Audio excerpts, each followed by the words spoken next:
புசி வந்து இப்போ புசியேன்னு வச்சுக்கோங்களேன். புசி இல்லைனா கடவுள் இல்லை உங்களுக்கு இருக்கிற டவுட்டு ஏதோ கேட்குறாங்கன்னே வச்சுக்கோங்க. என்கிட்ட கேட்டுட்ருக்காங்க திடீர்னு எல்லாமே நான் சொல்லிடுறேன். எல்லா உண்மையுமே சொல்லிடுறேன். எனக்கு தெரிஞ்சதை தான் நான் சொல்ல முடியும். இதெல்லாம் கடவுள் வந்து சொல்லுவார். பார்த்தீங்கன்னு வச்சுக்கோங்களேன், அவங்க எல்லா இடத்துலையும் இருக்கணும். நான் அப்பயும் சொன்னேன் எல்லா இடத்துல இருக்கானுங்கன்னு. ஆனால் நான் என்ன நினச்சேன், என்னை ஏமாற்றிட்டானோ.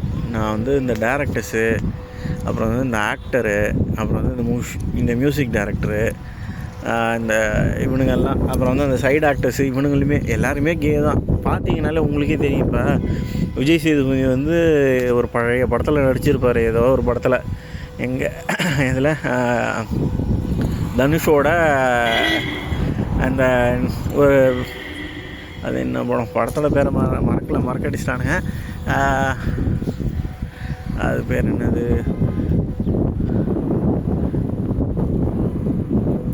சரி அதை விடுங்க. ஆக்சுவலாக அது கூட ஏகப்பட்ட லிங்க் இருக்குது. அதாவது அவனுங்க எல்லாம் கதையை எழுதிட்டு இவனுங்க தான் நாங்கள் தான் பெரிய ஆள் அப்படி இப்படி போனோம். அதெல்லாம் கிடையாது. அவனுங்க எல்லாருமே எல்லாத்தையும் தான் அவனுக்கு எலும் நட்டு எடுக்கிறானோ. அதே மாதிரி பார்த்தீங்கன்னா இந்த என்ன மாதிரி ஆளுங்கள்லாம் புதுசாக கண்டுபிடிக்கிறானோல்ல, அவனுங்களை கண்டுபிடிச்சிட்டு அதை வாங்கிட்டு கொண்டு வரணும். என்னோடய ஐடியா வந்து முழுசாக நான் சொல்லலை. ஆனால் வந்து இப்போ அவனுங்களுக்கு தெரியும் கொஞ்சம். அதனால் நான் செத்தாலும் நான் எதுவும் பண்ணலை, அவனுக்கு தான் பண்ணுறானோ.